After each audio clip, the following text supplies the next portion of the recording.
മാസത്തെ ക്ഷേമ പെൻഷൻ ബുധനാഴ്ച മുതൽ വിതരണം ചെയ്യും. 900 കോടി രൂപ ധനവകുപ്പ് അനുവദിച്ചു. വിതരണം ചെയ്യാനുള്ളത് 5 മാസത്തെ കുടിശ്ശിക.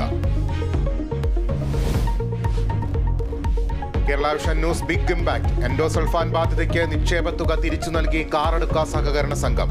ലക്ഷ്മിക്ക് 1 ലക്ഷം രൂപ കൈമാറി. നടപടി ജില്ലാ കളക്ടറുടെ നിർദ്ദേശത്തെ തുടർന്ന്.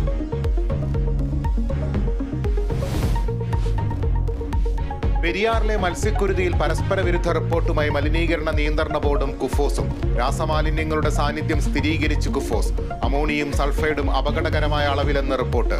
രാസമാലിന്യം കണ്ടെത്തിയിട്ടില്ലെന്ന് മലിനീകരണ നിയന്ത്രണ ബോർഡ്.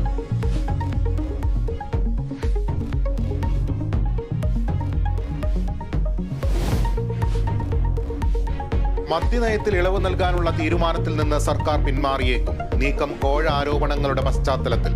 ബാർക്കോഴ വിവാദം അന്വേഷിക്കാൻ ക്രൈംബ്രാഞ്ച് പ്രത്യേക സംഘം. ജുഡീഷ്യൽ അന്വേഷണം ആവശ്യപ്പെട്ട് UDF. ബാർക്കോഴ LDFന്റെ അവസാനത്തിന് വഴിതെളിക്കുമെന്ന് KCBC മദ്യവിരുദ്ധ സമിതി.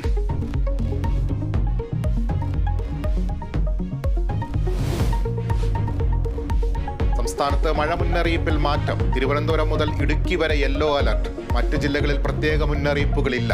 മഴക്കെടുതിയിൽ 3 മരണം.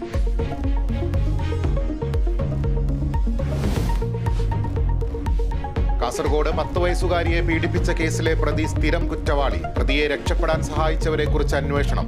തെളിവെടുപ്പിനിടെ പ്രതി സലീമിനെതിരെ പാഞ്ഞെടുത്തു നാട്ടുകാർ.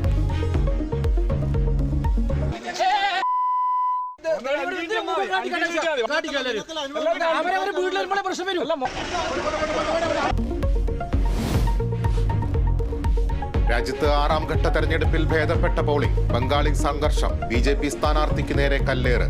വോട്ട് രേഖപ്പെടുത്തി രാഹുൽ ഗാന്ധിയും സോണിയാഗാന്ധിയും അടക്കം പ്രമുഖർ.